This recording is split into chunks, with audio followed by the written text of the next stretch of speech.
సొంతమాయని తెలుసుకున్నాను. ఏది నా సొంతం కాదనుకున్నాను.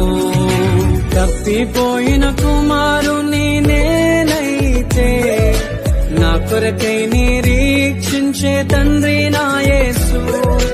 తప్పిపోయిన కుమారుని నేనైతే నా కొరకై నిరీక్షించే తండ్రి నా యేసు.